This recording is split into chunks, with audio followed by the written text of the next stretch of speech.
Good morning everyone. এখন ঘড়ির কাঁটায় বাজছে 4:40।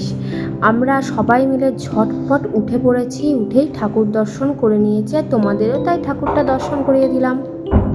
ডুগুর বাবা রেডি হয়ে ঝুলছে ঘুমে, আর ডুগুকেও আমি উঠেই আগে রেডি করে দিয়েছি। এবার আমি রেডি হয়ে নেবো।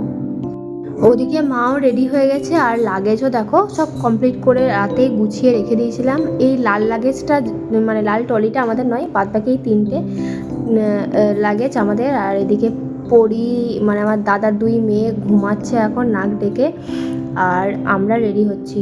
আমিও মোটামুটি রেডি হয়ে গেছি। এবার একটু চা খাবো, চা খেয়েই চটপট বেরিয়ে যাব। কলকাতায় ঠান্ডাটা খুব একটা নেই।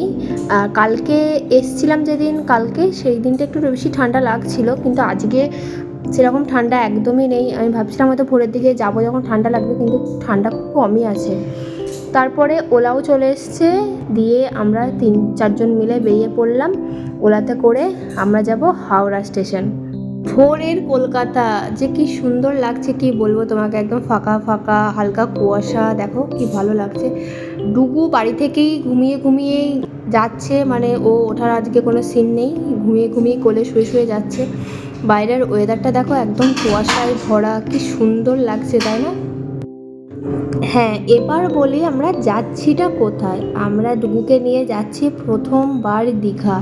ডুগু হওয়ার 1 বছর আগেই আমি বেড়াতে গেছিলাম, তারপরে মিনিমাম 2 বছরের কাছাকাছি হবে হয়তো। তারপরে আমি আবার ঘুরতে যাচ্ছি কোথাও। ডুগু পেটে থাকতে তো কোথাও যাইনি ধরো 1 বছর, আর ডুগু হওয়ার পরে 1 বছর, 2 বছর টানা আমি বাড়ি থেকে কোথাও যাইনি বেড়াতে ঘুরতে। তো ডুগুকে নিয়েই আমাদের ফার্স্ট ঘুরতে যাওয়া হচ্ছে দীঘা। তারপর এই যে ট্রেনেও চেপে পড়েছি। ট্রেনের সিটটা খুব মানে খারাপ পড়েছিল। আসলে এর আগে আমরা বহুবার দীঘা গেছি, কিন্তু এত বাজে ট্রেন কোনোবার পড়েনি, সবসময় ভালো ট্রেনই পেয়েছি, কিন্তু এইবার খুব ট্রেনটাও বাজে। আর সিটগুলো এত বাজেভাবে পড়েছে, মানে 4 জন 4 জায়গায় সিট পড়েছে। তো তারপরে যাই হোক ম্যানেজ করে আমি আর মা এক জায়গায় বসেছিলাম, আর বাবা আর সোমনাথ এক জায়গায় বসেছিল। তারপরে ডুগুকে একটু খাইয়ে নিলাম দুধ। ডুগু দুধ খেতে গিয়ে সকালে খুব জ্বালায়, কিন্তু তোমরা বিশ্বাস করবে না, ডুগু ঘুমিয়ে ঘুমিয়ে এত ভালো আজকে দুধ খেয়ে নিয়েছে ট্রেনে, মানে ওর দুধ একটু পরেও নি আর একটুও জ্বালায়নি। আর ও এখনও ঘুমাচ্ছে, এখনও ও ঘুম থেকেই ওঠেনি, ঘুমই ভাঙেনি। ওকে কোলে নিয়েই আমি একটু ঝালমুড়ি খেয়ে নিলাম। তারপরেই ডুগু ঘুমিয়ে ঘুমিয়ে পৌঁছে গেল দীঘা। এই দেখো দীঘাতে জাস্ট ট্রেনটা ঢুকছে এবার। এখন বাজছে ঘড়িতে 10টা 10। ওকে নিয়ে যখন যাব বলে ঠিক করেছিলাম তখন তো খুব আনন্দই ছিলাম, কিন্তু যত দিন এগিয়ে আসলো খুব ভয়ও পাচ্ছিলাম যে ওইটুকু বাচ্চা নিয়ে প্রথম ঘুরতে যাচ্ছি। আগে তো যতবার গিয়েছি আমরা একাই গিয়েছি তাই না, বাচ্চা তো নিয়ে কোনোদিনও ট্রাভেল করিনি। খুব ভয় পাচ্ছিলাম, যার জন্য বাবা মাকেও বললাম চলো। আর বাবা মাও আমাদের সাথে কোনোবার বিয়ের পর থেকে ঘুরতে যায়নি, যখনই বলে না তোরা দুজনেই যা। তাই আর বাবা মাকেও নিয়ে এলাম যে চলো এবার তো নাতি যাচ্ছে, নাতির সাথে একটুখানি খেলবা ঘুরবা। তো ওই জন্য ওদেরকেও সঙ্গে করে নিয়ে এসেছি। আর সত্যি বলতে বাবা মা সঙ্গে থাকলে মনে একটা বলও পাওয়া যায়।